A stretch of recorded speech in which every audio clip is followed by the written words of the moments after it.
Thank you. No, you have a great voice for podcasting. But you know how hard? Well, it wasn't really that hard for me to really get to like my voice. You know, because people always tell you, "Oh, you have a great voice. You have this, you have that." Until you don't believe it yourself, I don't care what you tell me. It's not happen. It's not true, right? Right.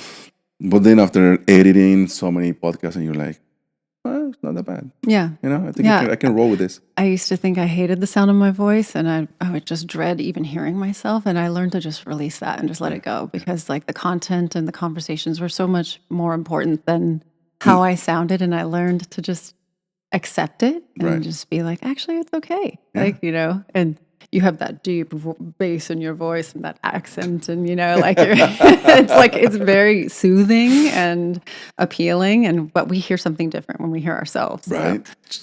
And it's that was, I remember when I was doing my my teacher training with yoga. That was one of my biggest things, was talking in front of people. Yeah.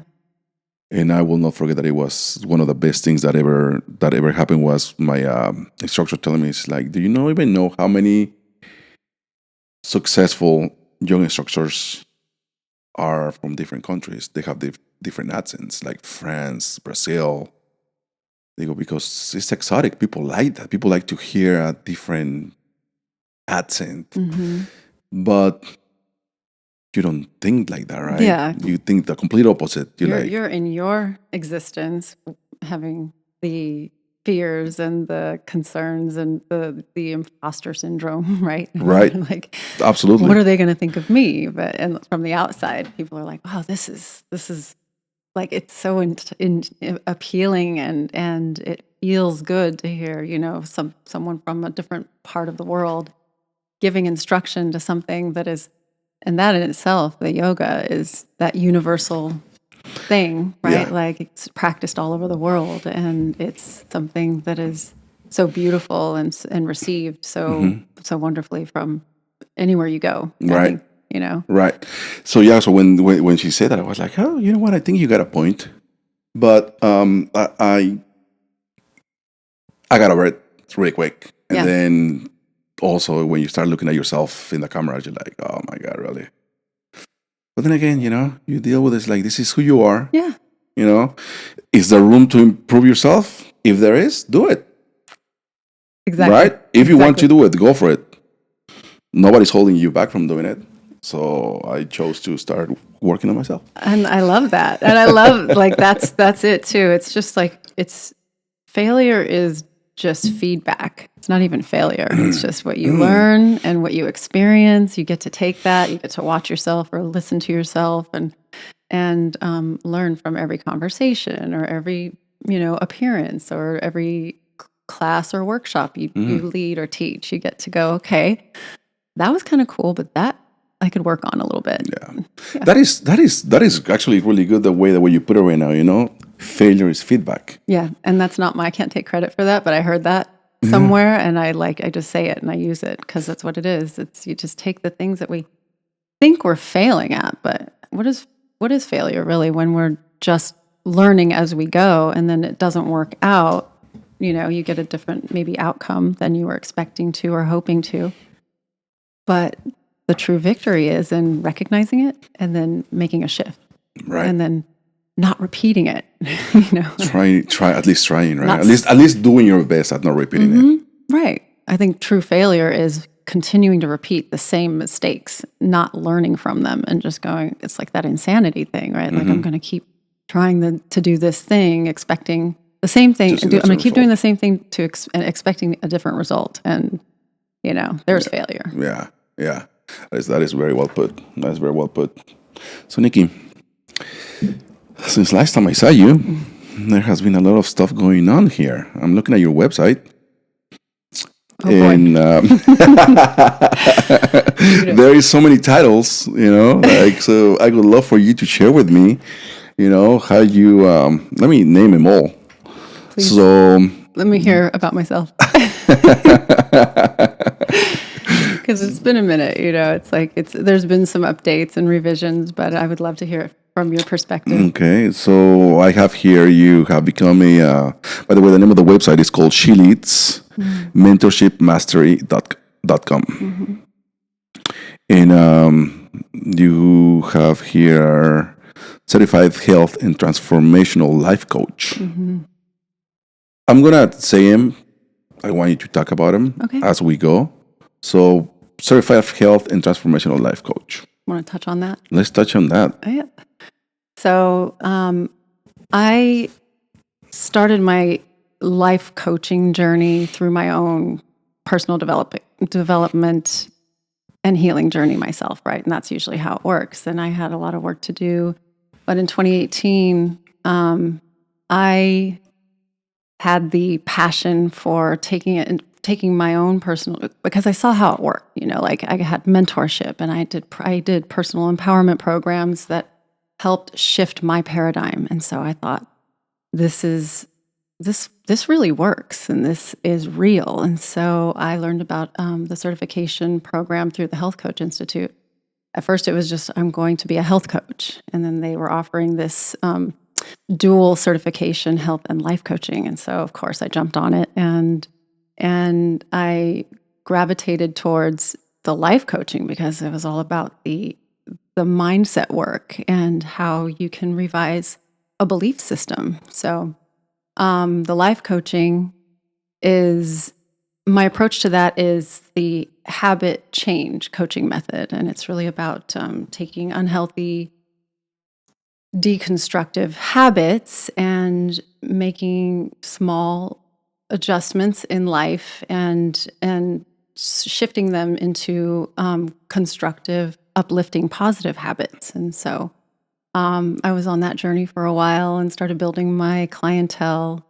And at first it's, you have practice clients, and that's like where the real learning is, because you're learning. I wanted to help everybody. I was like, everybody needs this, right. And I didn't understand the importance or the power of niching down, Right.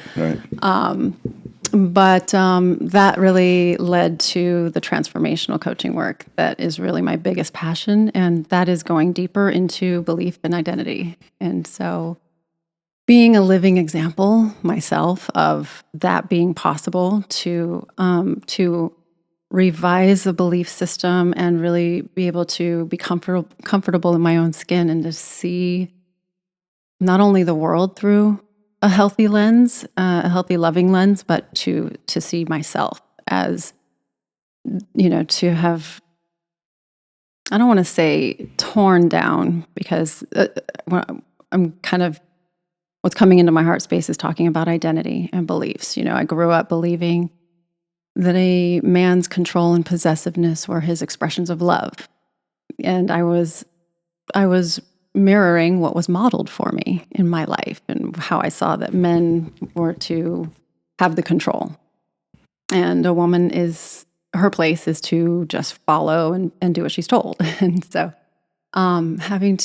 just learning that you can actually see the world and yourself differently is what really made me so passionate about the deeper transformational life coaching work. So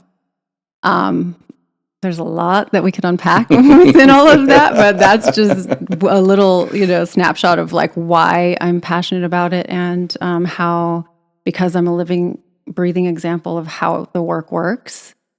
If you work it, Right. when you do the introspective work, and when you take mentorship on, and allow yourself to be mentored and to download the knowledge, wisdom, and insights from someone who's mastered the things that you want to master, then that's, and then you get to a place where I happen to be now, where you can pay it forward and share it, because and it's not that I have it all figured out. None of us ever really do. It's just I'm in a place now where I see how it works, and I've been trained to structure a program, and to structure even a session, and to do session planning. And so now, with that work that I do, I mentor mentors, and I've come to find that that's my zone of genius. And when we met 7+ years ago, 8 years ago, I would have laughed if you would have told me I'd be mentoring mentors one day. You know, like, what? But that's just where the universe has led me. And so, yeah, so now I get to do this really meaningful work with what I see to be on this grand scale of, it's just so much bigger than just one person. And if I can take what someone has done to touch my life and show me, hold up the mirror for me and show me that I'm capable, that the inner power I've had all along, I just didn't know how to tap into it, and gave me a roadmap or a guide to myself. Right. Once you get there, then it just becomes, it's just about being of service and like I said, paying it forward and sharing it and sharing the tools, the techniques, the knowledge, wisdom, and insights. But I really love working with women who are in that place also, but they may not be complete, may not be empowered yet to hold a session or to build rapport with a mentee or a client. And so I love to come in and just show things that work for me. And then it's also not, it doesn't have to be the way that I do it, but let me show you how it works and let me demonstrate the way that I do it and some of the challenges that I run into. And then, let me share with you. I like to really consider it sharing, not like do it this way because this is the way. Right. So you just pretty much share with them your experience, what has worked for you, and then they eventually, they can start also doing the same thing that you're doing, but then eventually they start kind of like creating and molding their own style into it, right? Yeah, that's exactly right. And we sometimes it just takes practicing with somebody who's who has success with this area that you want to work on, whether it's mentorship or coaching, anything in life, any career, pick any job. But when you have a demonstration and then you have some practice work, then you're able to find your own voice. And so I love that too. I love that. So what's coming to mind now is the mentorship program that I've been building and spearheading for the Rose Bowl Institute. Yes, talk to me about that. Yeah, and that's kind of like why those examples I'm giving. I should give some context. So, through my personal brand, She Leads Mentorship Mastery, I have partnered with the Rose Bowl Institute, and there's the Rose Bowl Stadium and organization in Pasadena, and it's an iconic stadium that was founded in 1922. But through that, there is a separate division that is the Rose Bowl Institute, and they champion citizenship, leadership, and there's a women's empowerment division. And so, as life would have it, when I was just in this place in my life where I was ready to work with like-minded women that are where I am, wanting to uplift and empower others and teach, to do this coaching work. I have a friend who works for the Rose Bowl, and she and I got together, and we were talking about the women's empowerment symposium that they have. They have an annual women's empowerment symposium at the stadium, and so we were catching up over coffee and life, and she said, where are you now? What's going on? What's going on with your coaching work? And I said, I just wrapped up one of the most meaningful projects that I've ever worked on in my life. And it was with a nonprofit, Treasures, that empowers women, survivors of sex trafficking and women in the sex industry, empowering them to live flourishing lives. And so I worked with the mentoring director there to, I donated my life coaching program. But to do that, you can't just say, here it is, figure it out. She actually went through my whole program, the mentoring director of Treasures. All right. And I got to observe, I got to sit in on her monthly training calls with all of her mentors of her program. And so she took my knowledge, wisdom, insights, my experiences, and my coaching structure and taught it to her mentors, that now they have a coaching program that we co-created and we titled Design Your Destiny. And Wow. So with that, I had just wrapped up that project, and I was like, I'm just over the moon. It's just the most meaningful work I've ever done. And then I said, do you have a mentorship program for the Rose Bowl Institute? And she said, no, I think that's what we need. And I said, yeah, it would be like, I hear these young girls, they're high school and college age girls that are students of the Institute, or when they have the events, the Women's Empowerment Networking events, they're asking all these really brave questions, and you can just tell they're hungry for mentorship. So my friend Kelly, she says, I think that's what we need. And do you want to take the lead? And I was like, what? It's not where I saw this going, but I was thinking I'm happy to help you, or, share with you what I just learned with the Treasures organization, what I saw, how it can work. And that was last March of 2023 that we had that conversation. And we're now, we've almost made a full round of 12 months of this mentorship program that I've taken the lead on. And so I get to teach the teachers, really, I get to mentor these mentors that will work one-on-one with their mentees. So they take what they want, but they get to make it their own. And that's what I love about it. It's a collaborative effort where I share coaching techniques and effective communication tools and building rapport and holding space and creating a safe space, a non-judgmental space, and then all of the fun stuff, the really deeper tools where we teach like self-assessments, looking at the areas of your life that are calling for nourishment, and just like a method that has worked for me as a coach, working with my life coaching clients, like getting that first level of awareness, that bird's eye view of like, what is calling for nourishment? And then what area do I want to start working on first? And then moving on from there to some goal setting, and then on into like healthy boundaries and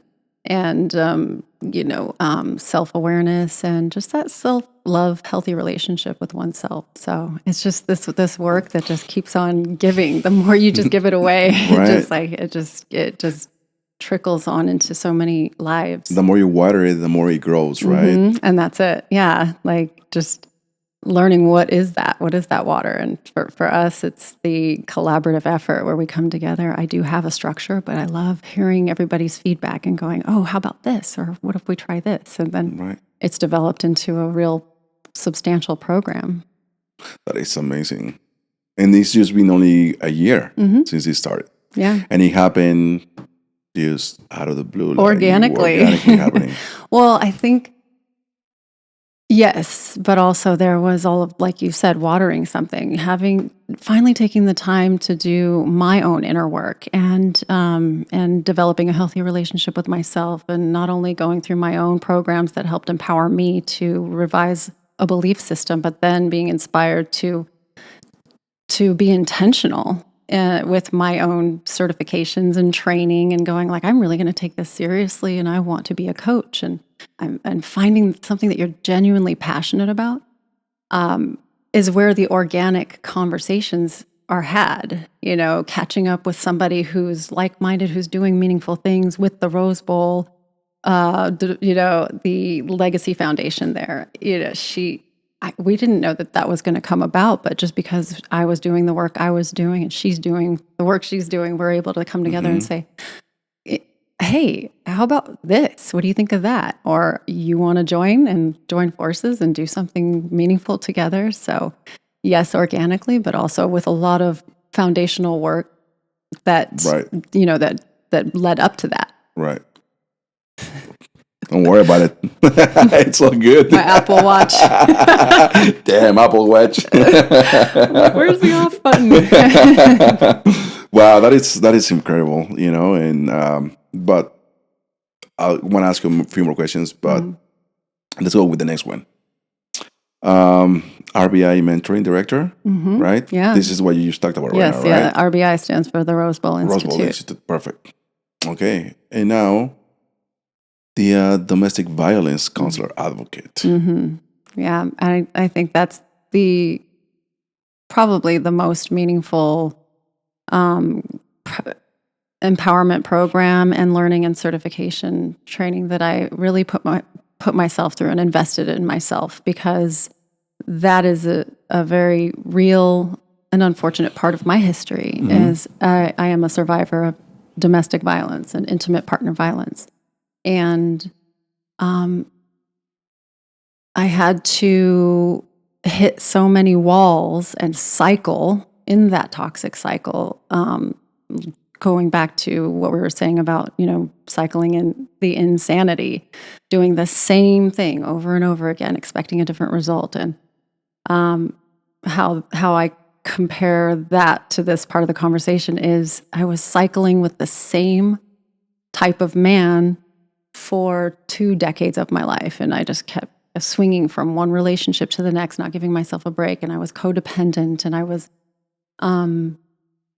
was looking to fill a void that I thought a controlling, abusive man could fill for me, but not knowing any better, that's just where I kept cycling. And so to break that cycle, I didn't go looking for it, but life led me to, all of the hardships and the challenges and obstacles in my life led me to this personal empowerment program that taught me about the cycle of intimate partner violence, what that even is, and the in a toxic relationship, what a toxic person is, and red flags, and characteristics and signs that someone is controlling or abusive.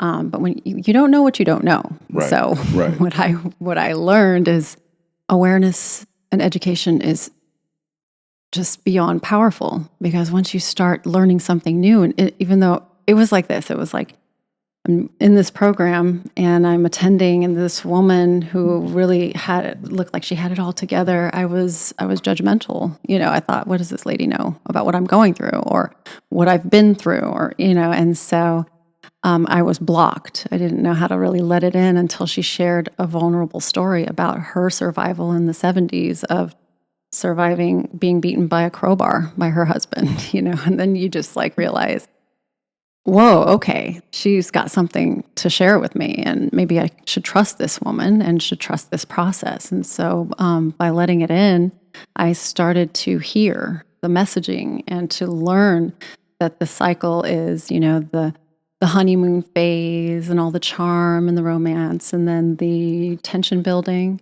And then through the tension building, there's usually a blowout. And then when there's a big blowout, it could be emotional, verbal, physical, oftentimes in my world. And, it got physical. And then there's the honeymoon phase again. And so you get back to that, oh, we survived that. And he's really a good person. Just, he's got a lot of problems, and I feel sorry for that. And my love can fix it. And then you feel like you're falling in love again, and it's all going to be okay.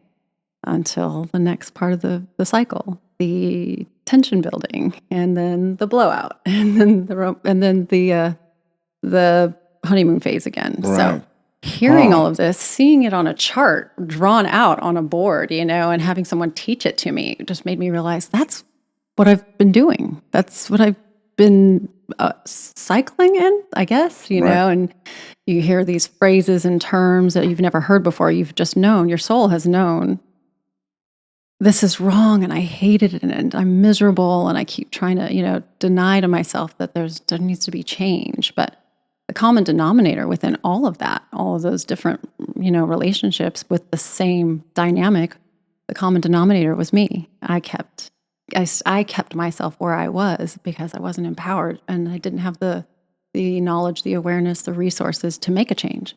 So I kept on cycling. And so, getting through that with a real true shift in my awareness and approaching everything differently, the way I started respecting myself and learning to read the red flags and behaviors in others that, it made that shift for me. So fast forward, that was back in, I think, 2017, 2018 when I enrolled in and then completed the program. And then it ignited something. It was like, it is so empowering to know this and to have this awareness and to know I have a choice to change this.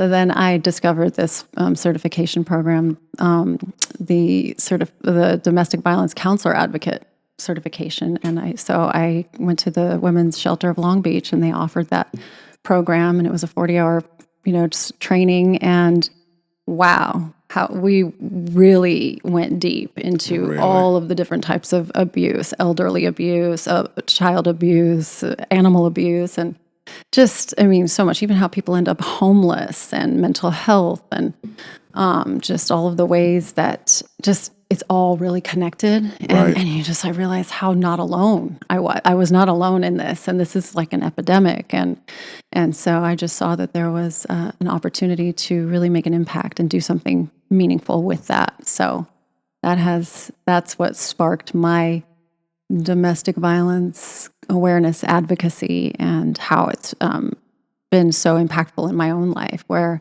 I broke the cycle. I don't Right. have that in my life anymore, and I get to teach.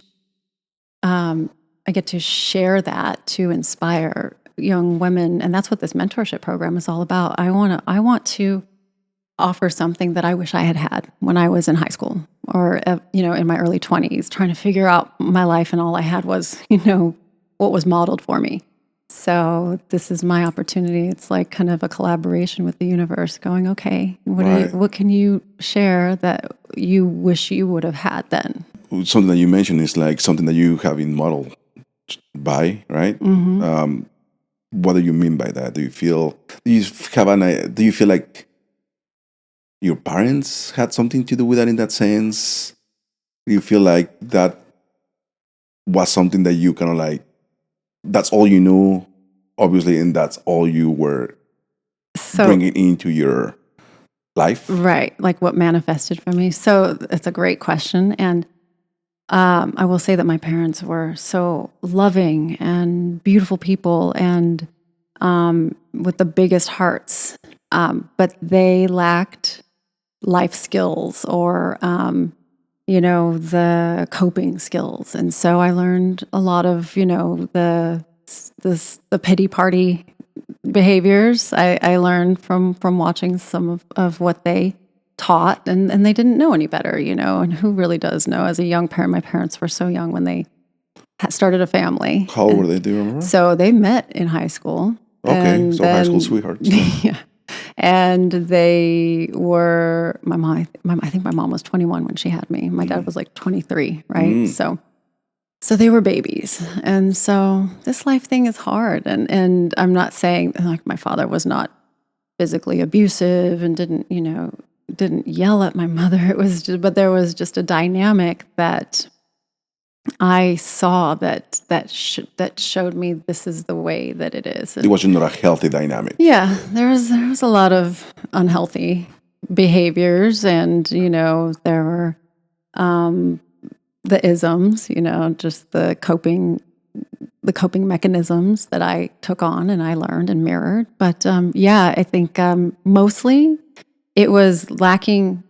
I didn't know how to have self-worth. I didn't know how to emotionally regulate. And that is something that I learned in my family dynamic as a child, and where they meant well, I wasn't taught how to stand in my power, and how to, be, to have my own voice, and to have the confidence, To know it's your value. yeah, and I was always looking to fill those voids with what a promiscuity, or weed, or beer at a young age, Right. or like looking for love when I didn't know how to love myself. I wasn't really, shown how to have that self-respect. Right. So it can come in so many forms. It didn't even have to be at the hand of my father, who he didn't physically abuse me, but then I gravitated towards men that did. So it just was Right. a lack of self-respect and self-love and self-worth. It's really crazy to hear that sometimes, especially, let's use, in my case, right? Coming from a very conservative Mexican family, right? Mm-hmm. Where you are, and especially with like the friends that I'm close with, we think very alike, like Israel, Mm-hmm. where we have women we put them in the highest pedestal. Like they are untouchable, right? They can do no harm. You don't touch a good woman. You don't, you're like bow before them, basically, right? Which is great, right? Because obviously women are beautiful. They Sure. have, But what I'm saying is that I never saw my parents argue in front of us. Not once. I never heard my mother or my father ever raise their voice at each other. Mm. Ever. That's beautiful. For me, that's normal, right? For me, that's like, oh, that's how everybody's family is, right? But then you understand or you hear that it's not. It was shocking. It was literally shocking when I came to this country and I heard that. Well, it's obviously, a lot of things that happen within the families. Mm-hmm. But that's what I always thought is dad never screams at mom. Mom never screams at dad. And that's why I am the way I am. Because there was no violence in my family at all. I mean, did I get my ass whooped once in a while? Of course I did. I mean, I deserved it. But but it was, I never said, like I say, I never saw any kind of like domestic violence in my family or anyone around me. Yeah. Until I came here and then I started to see, more stuff happening. It was shocking. So my point is that I can see how someone can grow, but with a certain kind of void, right? Or a certain kind of something's like, that something's going on, like something's wrong in a sense, right? But you don't know how to identify it, right? That's it. You don't know how to identify it. And especially like you mentioned, like our parents, I mean, what kind of education did they have? I mean, they had at least in my parents, they had the minimum education academically, right? And then when it comes to my grandparents, I mean, all they knew is how to work. Yeah. Right? So they were not taught they were not taught how to know themselves, how to even, that was not even a thing back then. I mean, I'm sure a lot of people were, but it was not a commonality like it is nowadays, right? It's like work on yourself, heal yourself, and move forward. And, but and our parents, they were just doing the best that they could with what they knew. And like you said, and lacking those resources, then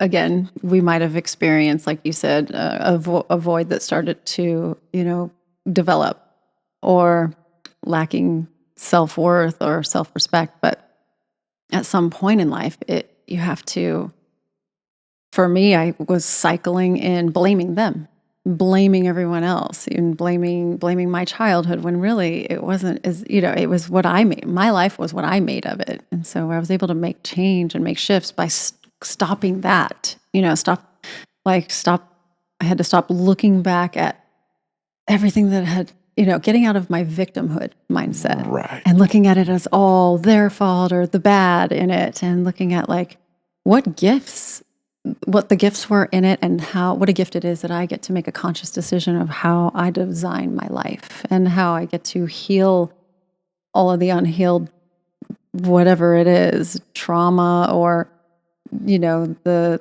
circumstances that I kept making a certain meaning out of, and I get to shift it, and I'm the one in control of that. And forgiveness, self-forgiveness, forgiveness for things that were just, two parents that were young, and just figuring it out themselves. And this pity party that I was cycling in was my doing, Do you remember the moment that you realized you didn't want to be a victim anymore?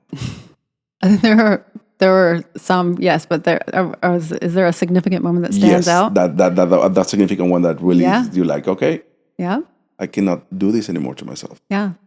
And I was guided there. It wasn't on my own. I mean, there were some moments where I was like, whoa, I had some moments to myself where I realized it was time for change. But the victimhood mindset shift was my sobriety sponsor taking me through the steps of the 12-step program. And when we got to steps 4 and 5, where she she had me sit down and make a list of all of the things that I was resentful about and angry about, and and the circumstances that had happened in my life that led me to where I was. And then when we sat down and went over my list together, it was all this blame shifting, or I see it in retrospect, I see it as Right. blame shifting, but at the time it felt like those were the causes of where I was in life. It was, oh, my crappy childhood, oh, the court system, or my, being in a divorce and in the family court, at that time. Oh, if my abusive ex didn't done this or that, then I wouldn't be here, And she was like, okay. And I was I was like letting it out. And she was like, that's a great list, and that's, I hear you. I hear what you're angry and resentful about, and I'm understanding where you've been. Now, what is your part in that? And I was like, well, I wouldn't have done this if I hadn't been put in that position. I was still kind of like in the resentment and like in the pointing fingers at everyone else. And she's like, okay, Nikki, what did Nikki do? What behaviors did Nikki do, or actions did Nikki take to get here to this place in your life? And I was like, and I just breathed, I just exhaled, and I was able to take personal responsibility for it shifted from what has happened to me, what am I angry about, to what did I do? And so the list changed. So I started to make a list, to take inventory, personal inventory of behaviors, actions, decisions that I had made to stay in that relationship that many years, or to, I was able to finally see through that lens of looking at myself. Right. So having guidance to take personal inventory over my own stuff.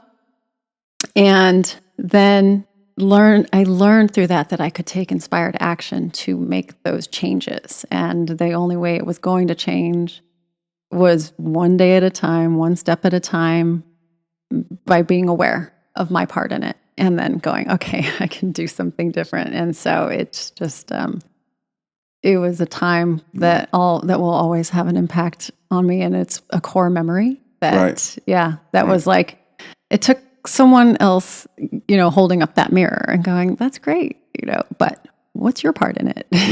Yeah. Yeah, that is a powerful question, right? Because it's like, okay, well, you're, like you mentioned, you're pointing all these fingers. Mm-hmm.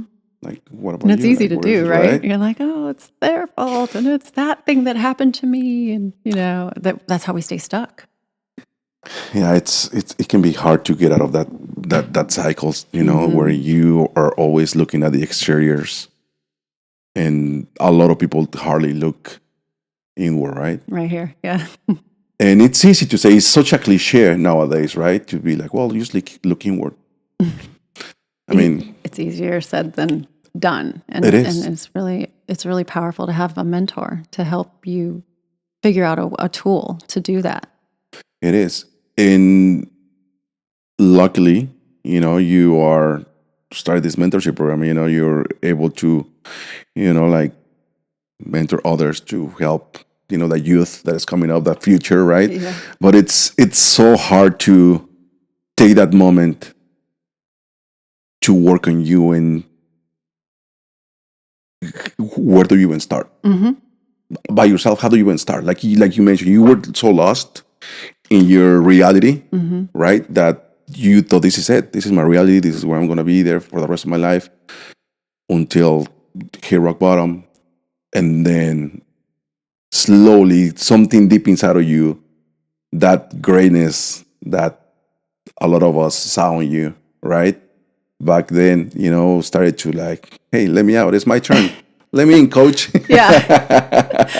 I can play. Let me, coach, yeah, right? let me in, and let me like fail at least, right? But yeah, and it usually takes, not usually, but oftentimes, and in my case, it took a rock bottom, like you referenced, and it took a very humbling experience and loss, and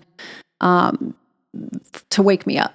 And it, like you were saying, when you just are just kind of going with all that, you don't know how to get unstuck or how to move out of that. And so learning that there are programs out there, there are classes, there are people willing to just volunteer their time to help someone, in their self-betterment journey. Yeah.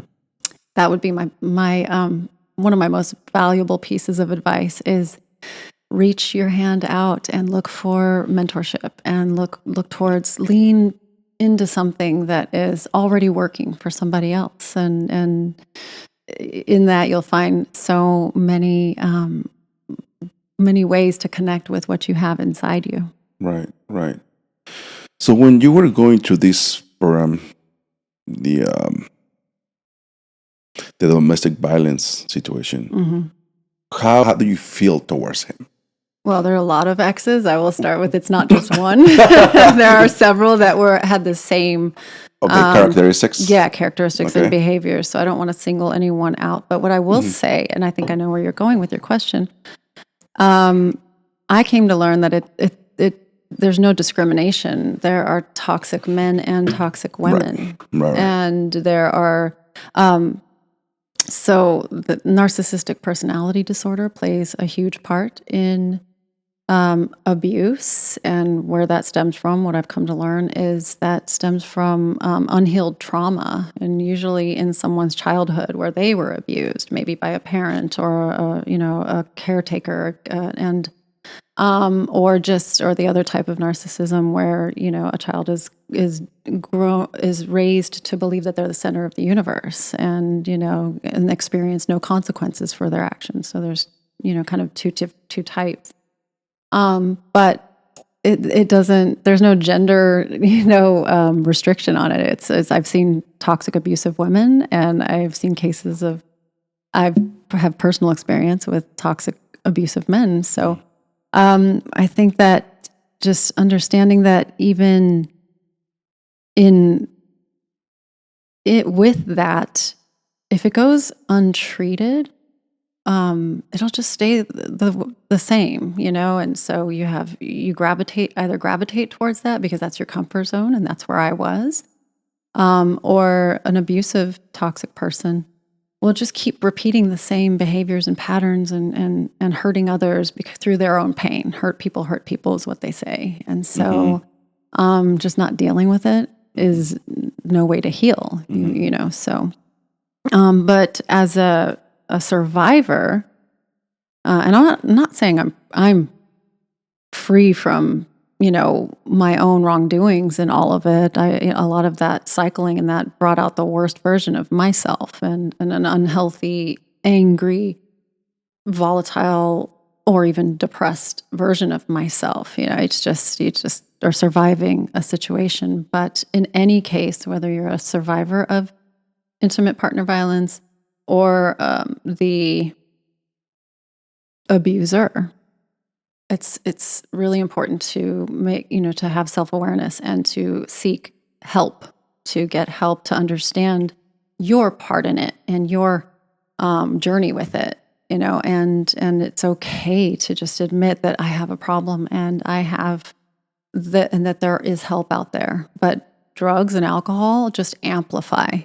what's already in some, at the core of somebody who's either a doormat and a victim on the victim side of things, or an abuser. So all of it comes down to introspective work. So basically, when these situations were happening, you always justify the actions, right? Is that what happened? Like you always were like justifying those behaviors? Is that what happened? Yeah, the other person's behaviors. There was, whether it was infidelity, like cheating, which gets it's emotional abuse, but you keep accepting that person, or if it's verbal abuse, if it got physical, it would through the honeymoon phase, where you're making up and loving each other again and finding the beauty in that person, it would, there's definitely a justification that goes through your mind, like, oh, he's just such a good person in this way, or what I know about his childhood makes me feel sorry for him, and so maybe my love can a lot of fix compassion, that. Right? Sympathy, and then even guilt and fear of, like, if I if I leave this relationship now, like, did I fail, or am I failing him? And this, when often, most of the time, people, victims of abuse and DV are, they don't want to break up a family, so they find justification in that. Like, this is, we've just got to make this work because we have kids, or, there are stepkids involved. And so you tolerate it, you forgive, and then it just gets worse and worse. It never gets any better. It just escalates to the worst types of blowouts. And and then the justification just develops into these giant resentments, and you just start hating yourself, and you hate the other person that you're looking at, and you hate your situation. Wow. And it's like for me, in my case, I turned to alcohol to numb it out and to detach from this miserable reality that I created, that I co-created.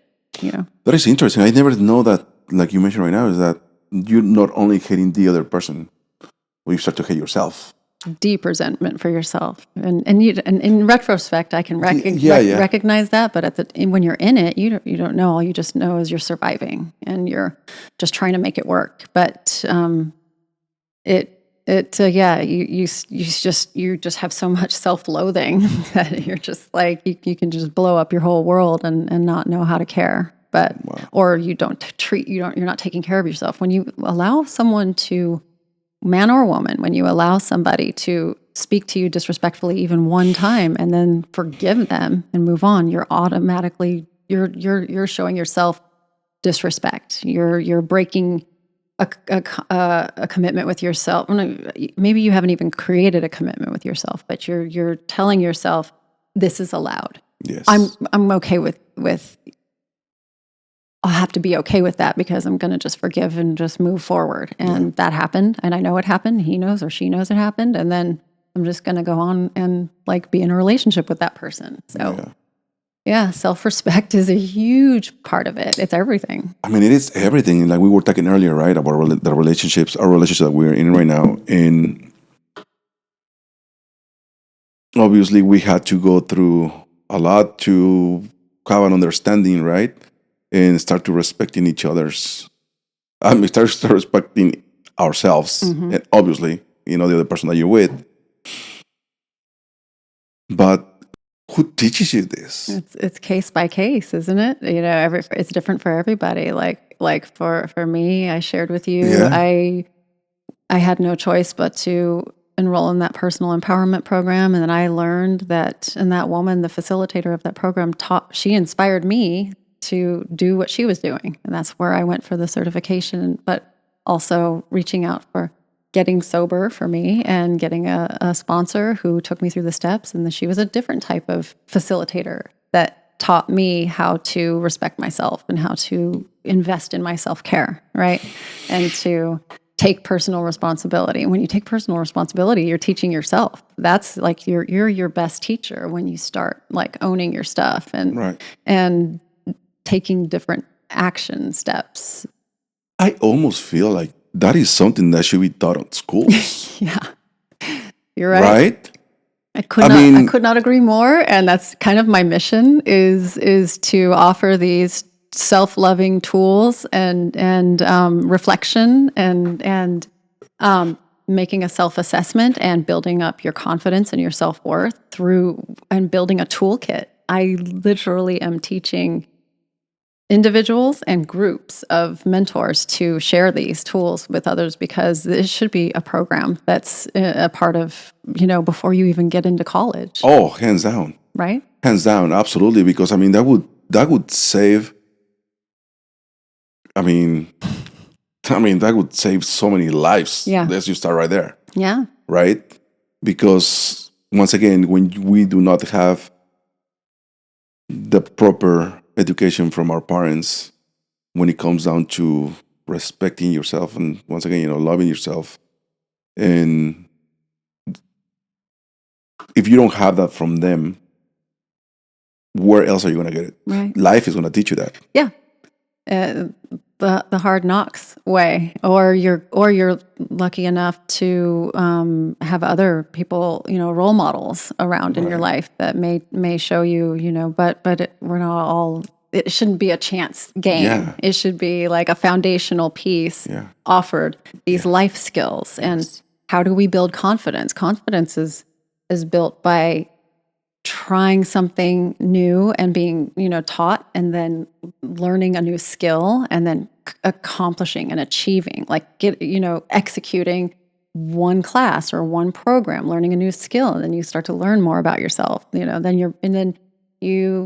what we teach these, what the Rose Bowl Institute is trying to, their mission is to, with the networking events, is to teach these young girls that are junior, senior high school, and then college and post-grad, that age range, how to network beyond your group of friends, you're beyond your friend group or your little comfort zone, like how to get out and to talk to women in leadership and to hear their stories so that you can be inspired to maybe make some, take some inspired action to do something similar. So it's a bigger game that's like it's a Oh. community Oh. thing, and Yes. it's more than just one person. But if it can help one person on her journey or his journey, then that the work is all worth it.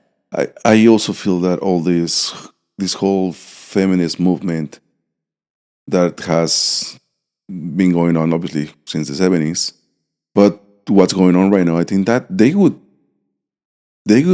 benefit from something like this, like teaching, once again, not just men, both men and women at a very young age, Yeah, to have that level of respect for each other. yeah. That would save all of that.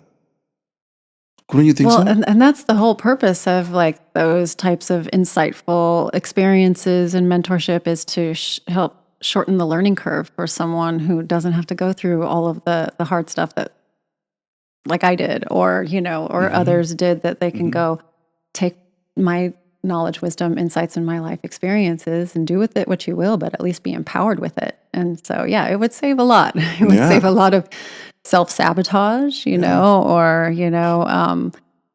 We love to do that when we're in that kind of toxic mentality, well, yeah.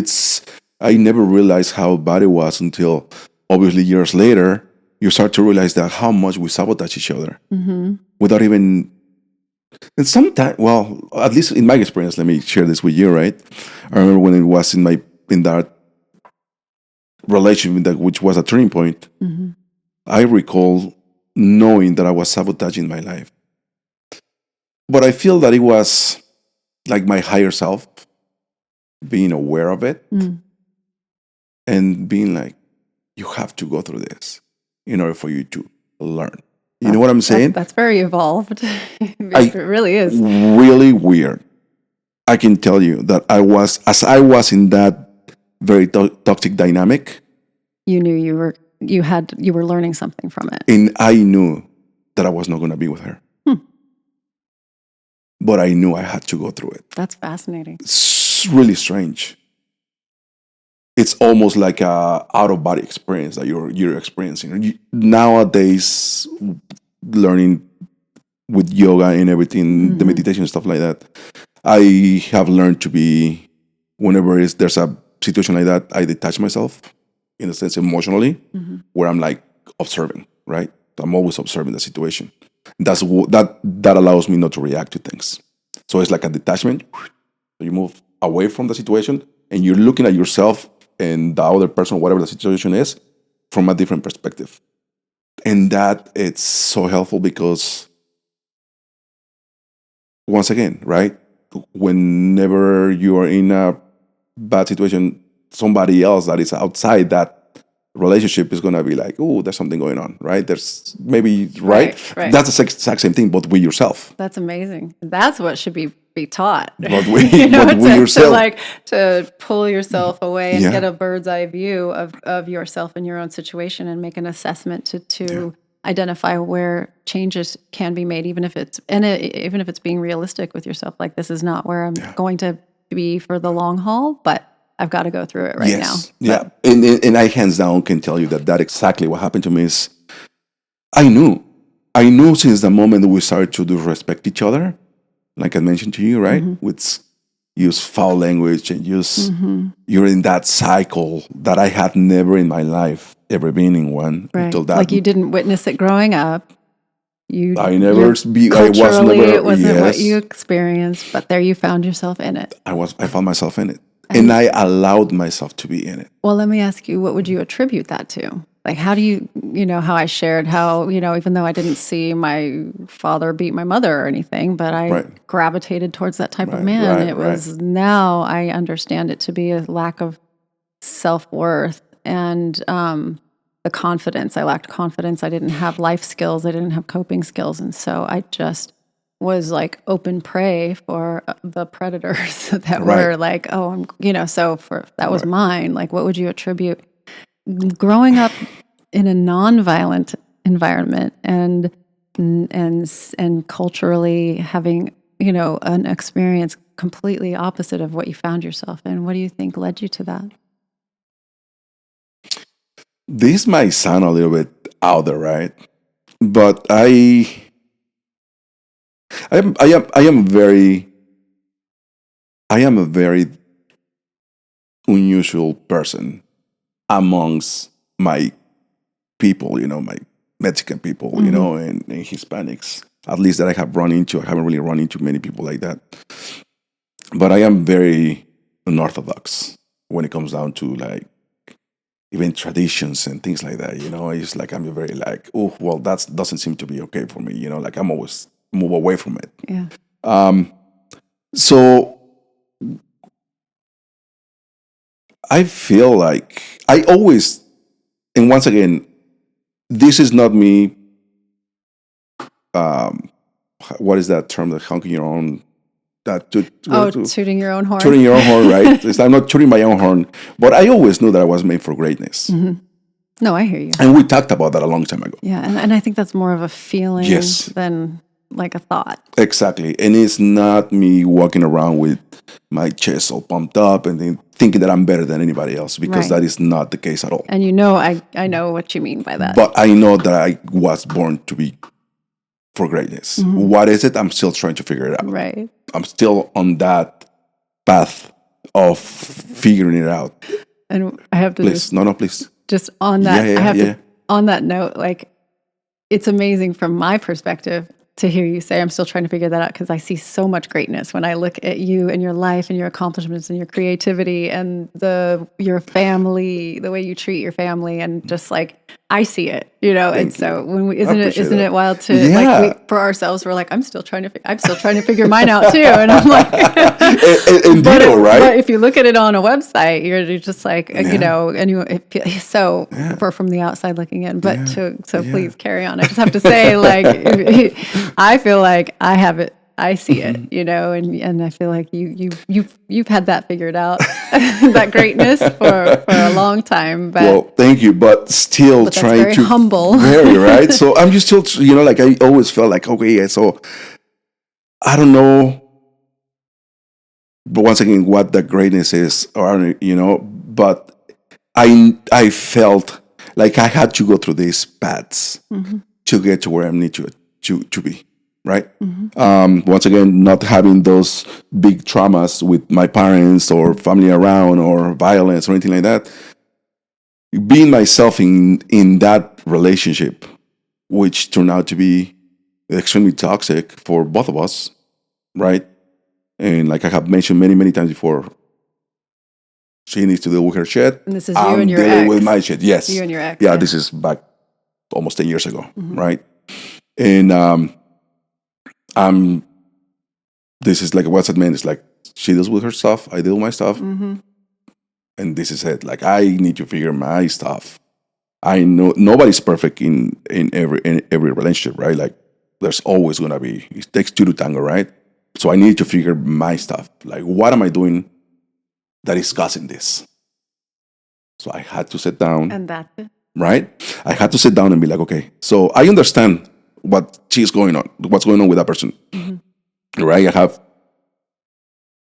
I have been hurt by it, whatever. but let her deal with it.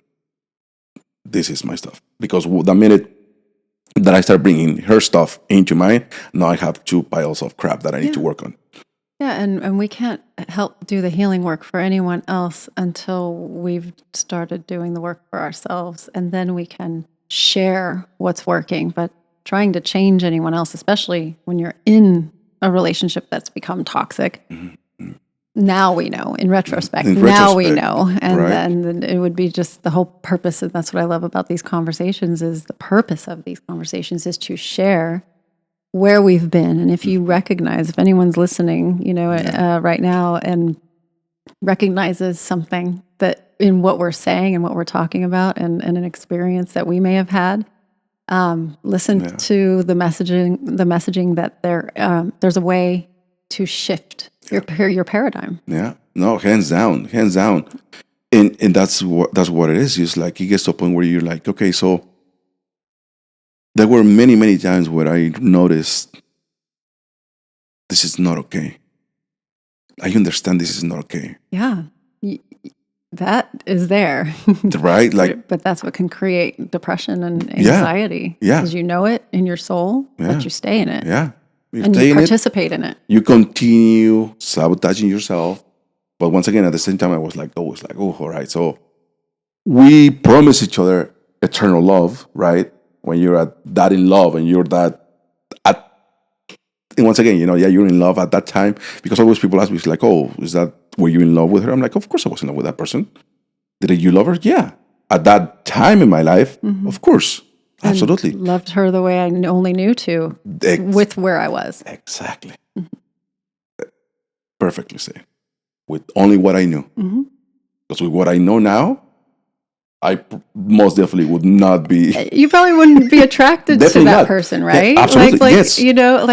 Same. I red flags. You can see and feel and hear them from a mile away, and you're just not attracted to it anymore. You're like, oh no, that's not for me, And good luck on your journey. And something that you mentioned too is that honeymoon stage, right? Which is the infatuation phase. Yeah. We all go through that infatuation phase for the first 3-4 months, right? And that's when the red flags come out.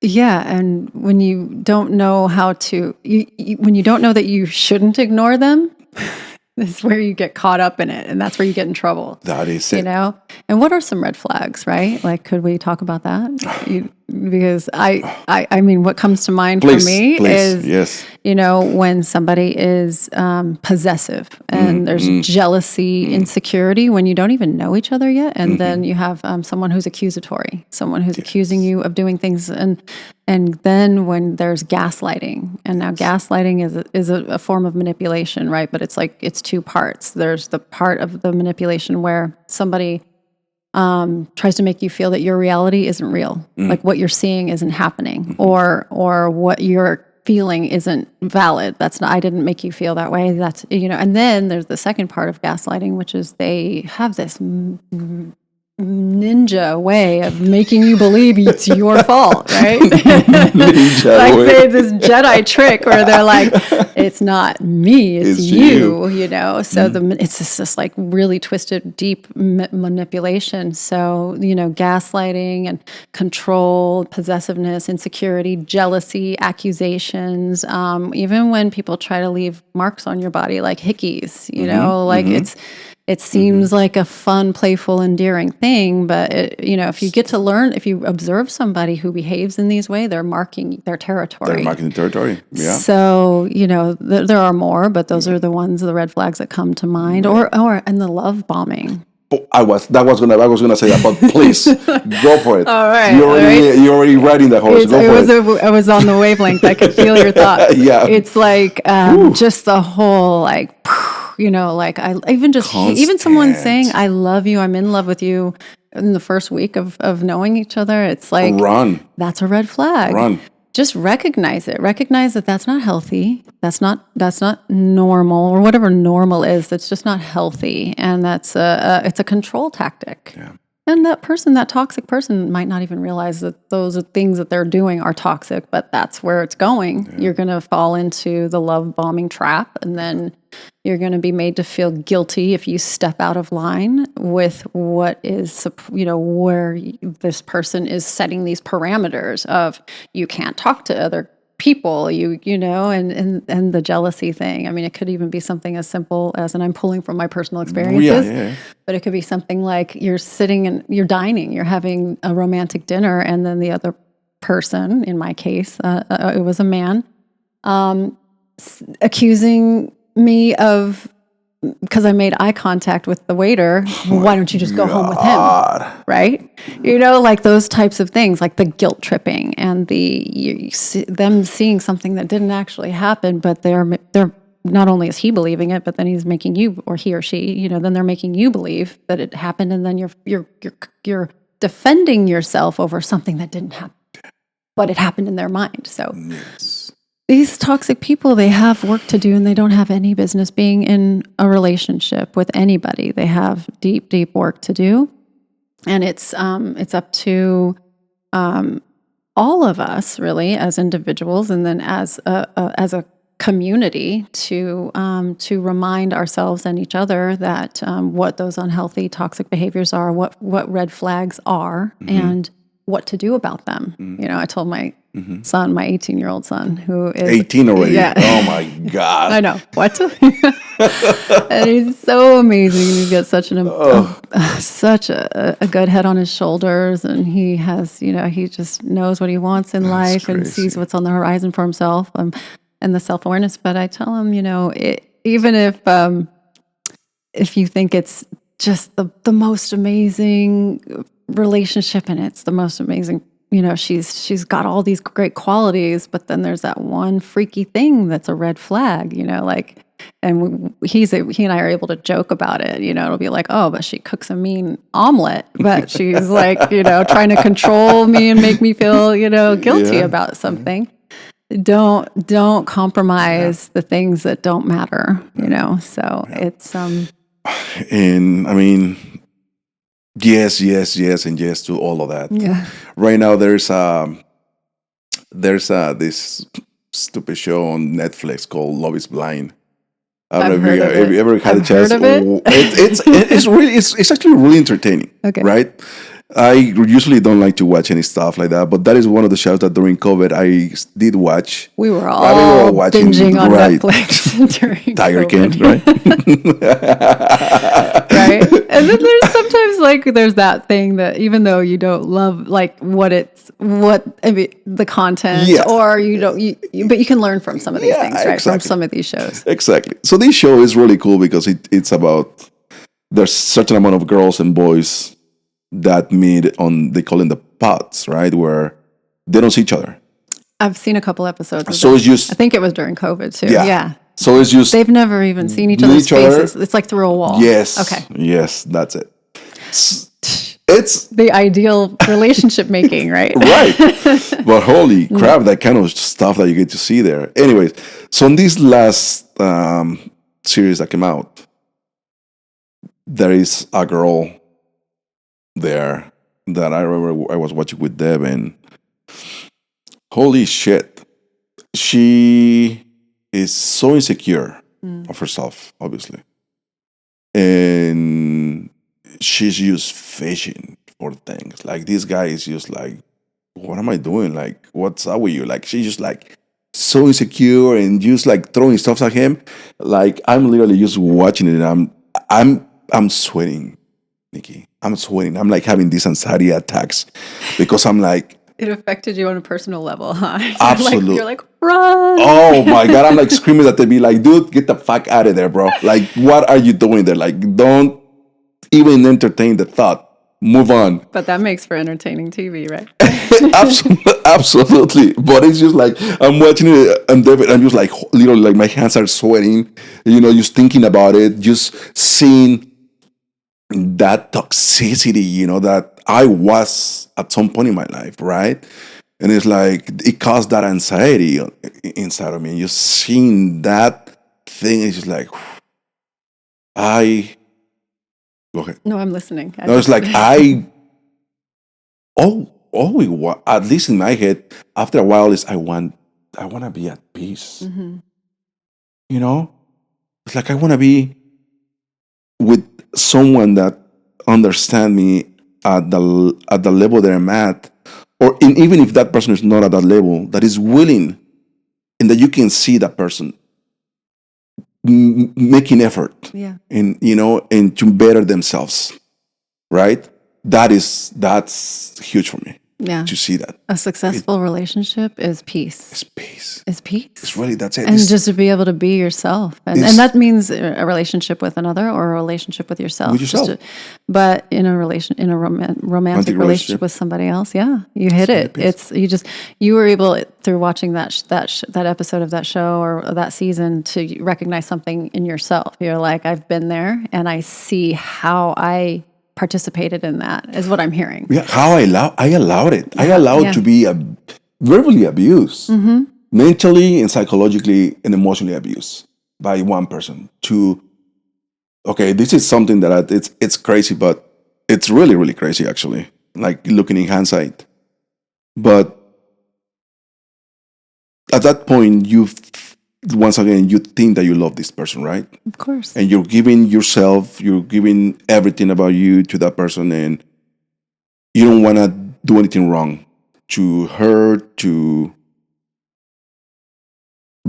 and I will never forget this point, right? And I have not shared that with many people, but it's just, I think it's important because we wouldn't, as men and women, we should never allow, like you say, to compromise who you are for anyone.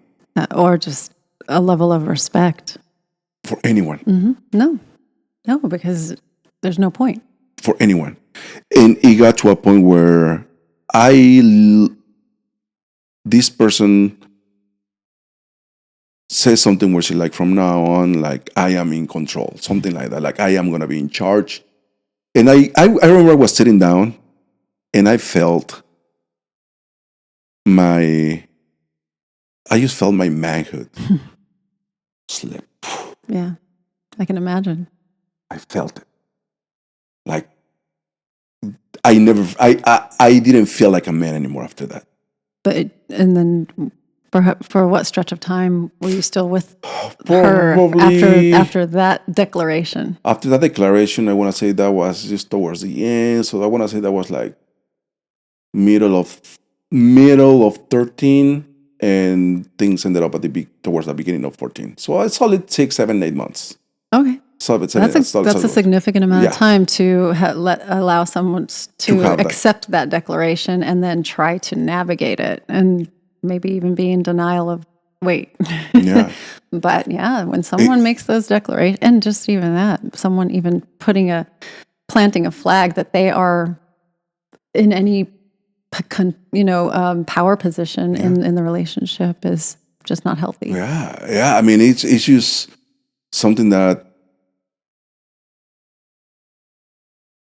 was very, very surreal. Yeah. And demasculating. Very, very emasculating. Yeah, very emasculating. Yeah, absolutely.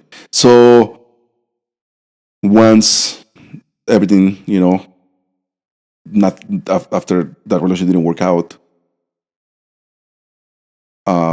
obviously I just became myself again, and now once again, I set my boundaries, right? Mm-hmm. The respect that I deserve, and I give the exact same type of respect to anybody that is around me, right? And especially if it's my partner. But I stopped compromising myself, who I am, for anyone. Yeah, I think that's beautiful. You know? Are you now in a place, I can speak for myself. Mm-hmm. I look back now and I'm grateful for all of it. I'm so grateful that I experienced it. I'm not regretful. I'm not, I am able to look at how it has shaped me as a human, as a woman, and now as a person in a position to teach others how to, and they may not be going through what I went through, but what we can share and empower them with can redirect where they go with life. And so now I'm just like, you know what? It's all part of the journey and part of my story. And I know my part in it. I am not a victim. I was stuck in a victimhood mindset, but I know now my part in it and my participation, and I know how that's the empowering part is that I get to make a choice in where I shift it. Yeah. Oh, absolutely. And it's like I told you earlier, that in this case, you're already doing your thing with your mentorship, and which is absolutely amazing. And I'm so proud of you. And Thank you. right. So, I mean, like you mentioned, like talking about it 7 years ago, you're going to be like, what are you talking about? You're high. Yeah. No. I was so disconnected, and I didn't know how to believe in myself. That was just not even, it wouldn't have even thought. And that is it right there. That's the success in it, is if I can do it, and that sounds so cliche. You hear people say it. It might be a burnt out statement, but it is real. So true. It is so powerful and real. If I can do it, anyone can revise a belief system and look through life through a different lens than they've been taught their whole life. It was, what was I, 38, 39 when I started getting to work. I am no spring chicken, but it's never too late. It's never too late. And it's this life is so beautiful, and it's so worth investing in yourself and your work. And then you get to start having fun. Like now I'm doing things with my creative energy. I have all of this mental space, this creative energy to allow it to flow out. And I host retreats and workshops, and I teach women how to lead their own workshops, and I get to tie it all in. Like, what are you passionate about? And let's deal with all of the things that come with that. Because if you want to teach and lead, then you're probably dealing with maybe some imposter syndrome or trying to find your zone of genius. And you've got to clarify what that is. And I love that I get to let that creative energy flow because I'm in a self-loving place where I'm like, okay, and the work is never done. Just because I'm here in this place, I know I still have challenges in my life, and I'm human, and I have, I make mistakes, but we're always growing and evolving if we choose to. Yeah. So yeah, it's like now the fun part is it's like a harvest season. Yes, yes, absolutely. Yeah, absolutely. And I think something that you mentioned, is like when you understand that you have healed, it's not having any regrets and not obviously getting out of that victimhood mentality of like, oh, why did this happen to me? Why is it always me? Once you're done out of that mentality, the way of thinking, you have come a long way. Yeah. Right.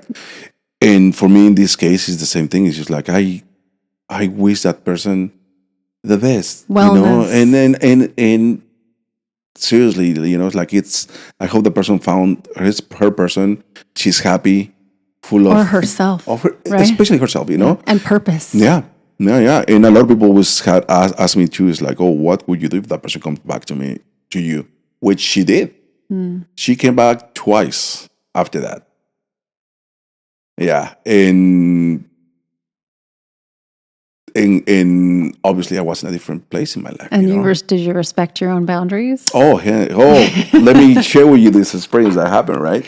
Please do. So these are the empowering stories. Like they're inspiring. Yeah, I mean, she comes back the first time, kind of like, hey, how you doing? Can we meet up and talk? I'm like, sure, had already done my 2.5 years of therapy, right?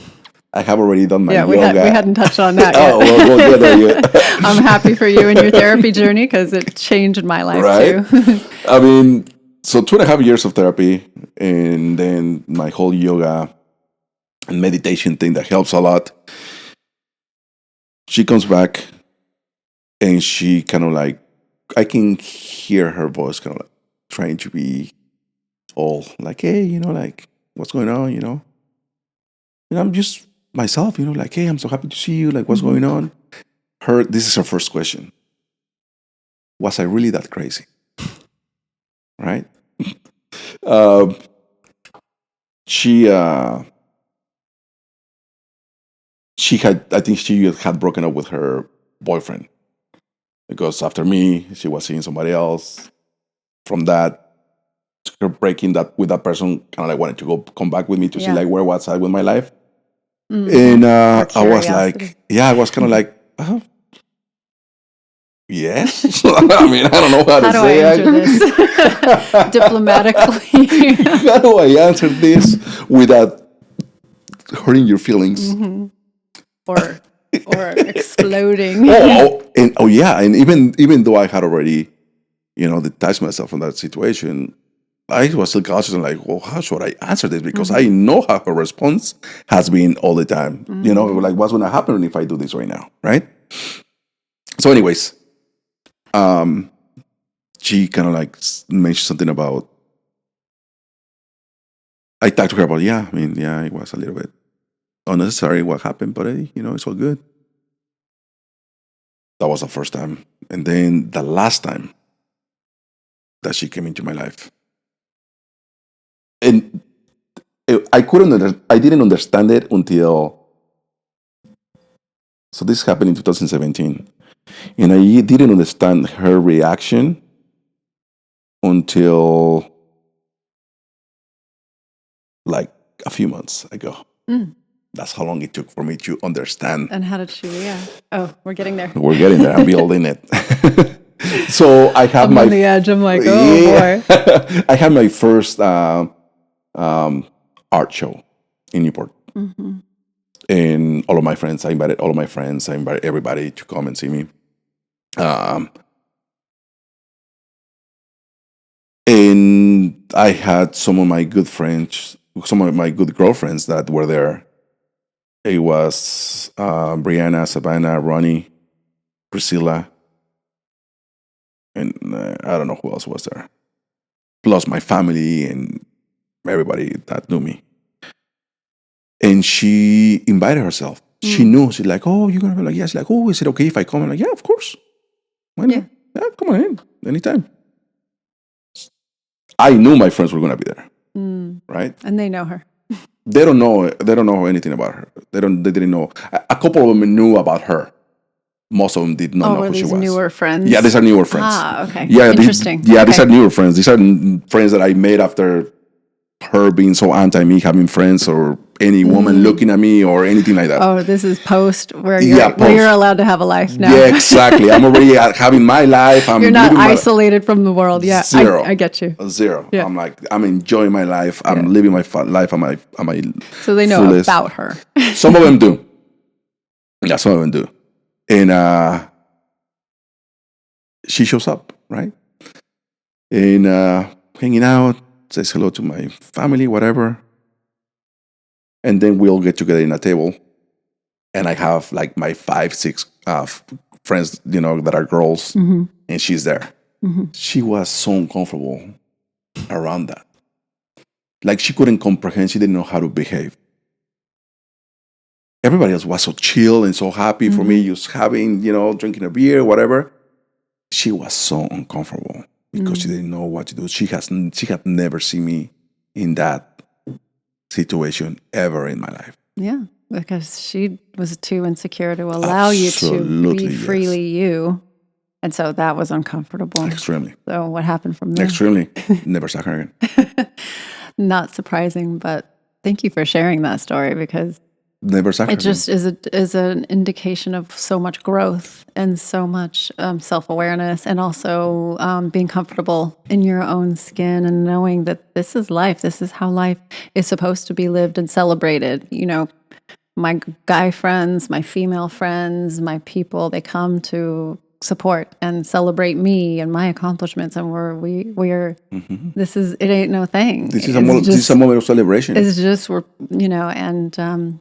and some people have their own stuff to work out that they may or may not ever be comfortable being in a healthy relationship where they can allow their mate to be themselves and to have female friends or male friends, depending on what gender you are. It's but it should be said that it is healthy to be able to support your partner and let them just be who they are and not let your insecurities try to control the relationship. Yeah.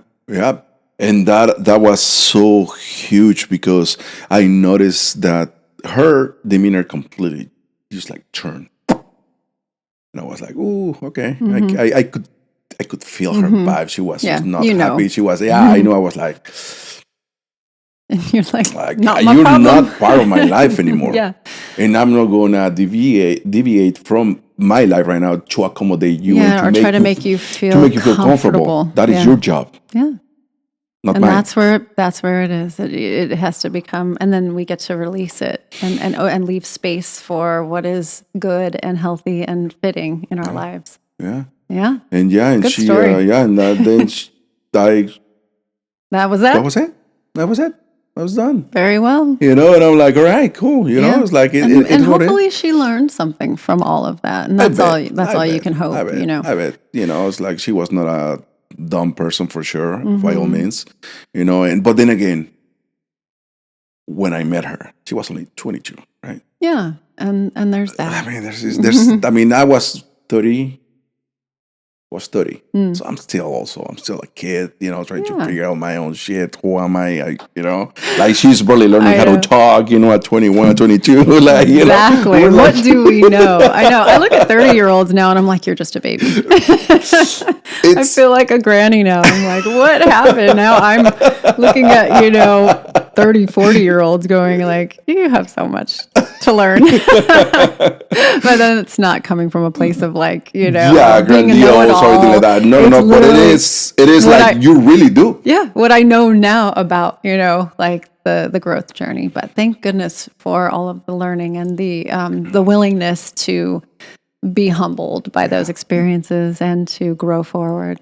I mean, if those situations, in that experience that you had and that experience that I had didn't make you change, I really don't know what else will. Yeah. And some people are lifers, unfortunately. They just keep cycling or they stay with their toxic situation, whether it's a relationship or just even maybe it's a career that is toxic, Even family. Family, right? Like you don't know how to draw friends. a boundary with, family and you just accept it because you think that's what family is. But there's this whole big existence out here that is waiting for us to vibrate with and to allow ourselves to experience. Oh, without a doubt. You wanted to say something about therapy? I mean, I'm glad that you brought that up because I forgot about that piece, right? Like I invested in therapy for myself after my divorce in 2016 and it was what I know now and how I've gravitated towards the life coaching, but the foundational work did start in therapy. That's where I was able to learn how to process my emotions and how to create natural antidotes to deal with stress, anxiety, and depression. And I also learned through it that I was not clinically depressed, that my depression stemmed from my situation that I kept myself in. And then I learned how to trust myself and to trust my judgment and to start making small tweaks in my daily and then my weekly, routine so that I could come back and I had a safe space and a non-biased, neutral person that was just giving me an observant perspective and her professional, psychological, support. And so it helped me learn some things about myself that then led me to, I did it for 2 years and I was every week, same time, same day of the week. I was on the therapy journey and I do still reflect on even, notes that I took about how to, about self-regulation and because I was before the therapy, I had been prescribed Xanax to deal with my anxiety from the divorce and the breakup, and it was traumatic and very, very just upsetting, and did a number on my nervous system. And I thought that Xanax, of course, this psychiatrist that I found that would just all I had to do was Google the symptoms, and I mean, I had real symptoms, but I was like, it was just too easy to go get a prescription. We didn't do a deep assessment, and I think that's unfortunate about our society. Oh, yeah. But that said, I tried that 6 month run with Xanax, and I learned like that was it was you're just in a fog. You know it's being impaired. It's and I yes, I was free from some level of anxiety, but then to not to have to live on that to cope is not living. So got that out of my life and the Xanax, and was alcohol free. So now I'm like, oh, now I have to really deal with myself and figure out how to cope with all these stressors and all of this anxiety, or the sliding in and out of depression, because I hadn't changed my situation. I was making small steps, but it was like, so the therapy really supported me in finding natural ways to do that, and to start healing, and to start making, having forgiveness towards myself, because staying, beating ourselves up is where we keep ourselves stuck too. Just as that self-sabotage it stems from the guilt and the punishment, the self-punishment. So it taught me a lot about that. But then after 2 years, I was like, I feel like I'm just having the same conversation now, and I'm just paying someone to just have an hour-long talk, Right. and it served its purpose when it did. But I was ready to take it to the next level, and that's where I discovered the health coaching and the life coaching. And I was like, ooh, you can build tools and what I love about the coaching work is the action plans and the action steps that you create to develop a tool, and then use it out there in real life situations. For instance, like developing a healthy boundary. It's about first making a list of your top 5 priorities, and understanding, and to even know what your priorities are is a huge part of the growth journey too. So developing that list of, okay, where I am, and they change, right? Like my priorities now are different than they were 5-7 years ago.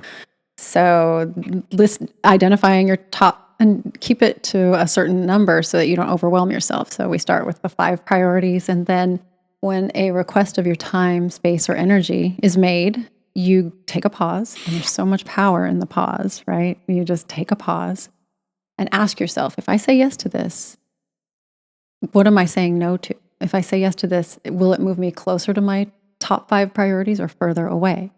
So in that, you're developing self-respect and self worth, because you're realizing my time is worth investing in me. And it doesn't mean you have to say no to anything that would take you away from.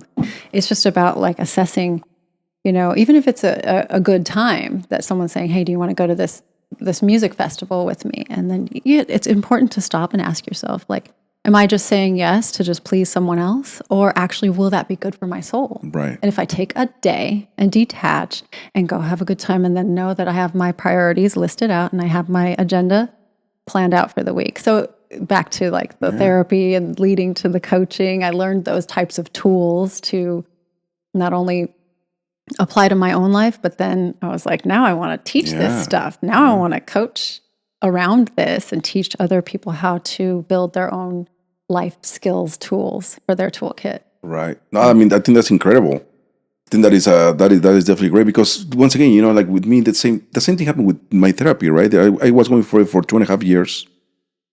It got to a point where it's like, okay, now what? Yeah. I felt at that moment that I was like, okay, I think I have already understood where I'm coming from, and I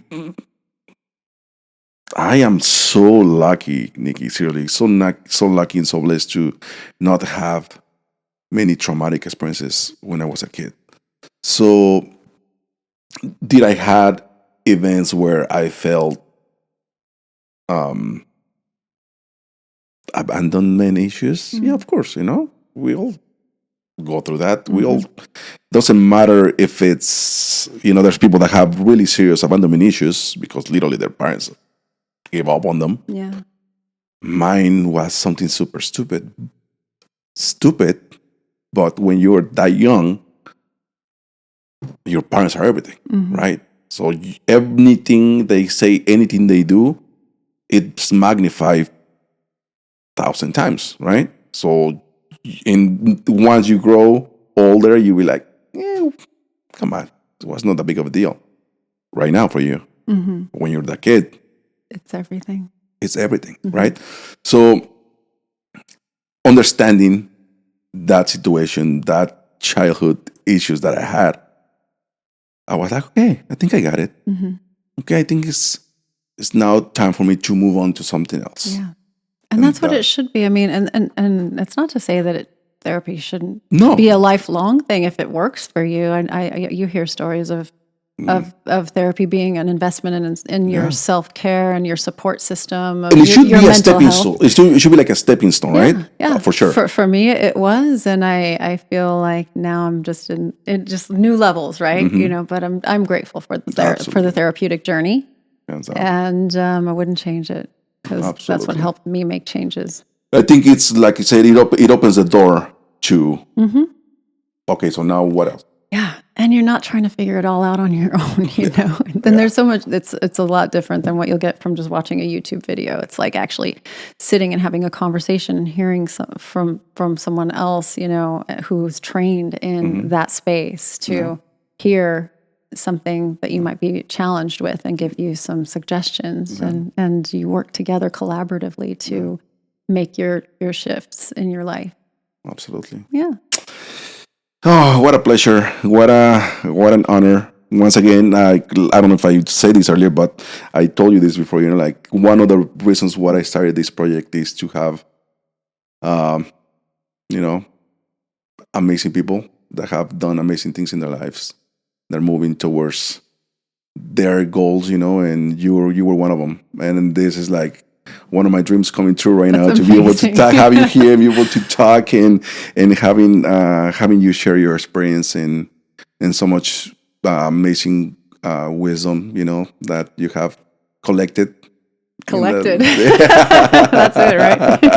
Like a collection. Yeah, like a wagon, huh? I like that image. Now instead of like the baggage that you have now, it's like collection of wisdom. Supportive, constructive tools and wisdom, not like the baggage that's holding you back, right? Oh, I love that. Right. No, I thank you so much for sharing that and for even considering me. It's an honor to be here with you and to still be connected in life and in meaningful conversations and projects like this. And absolutely. I should have opened at the top with, thank you for having me here and for giving me this opportunity to share this part of the journey. And I look forward to more of it and all that's on the horizon. And you are made for greatness. You have so much greatness already, just naturally, that you share with the world and the people around you, and I'm lucky to have experienced some of that and to continue to experience it, and to see you in this place in your life is just, I'm so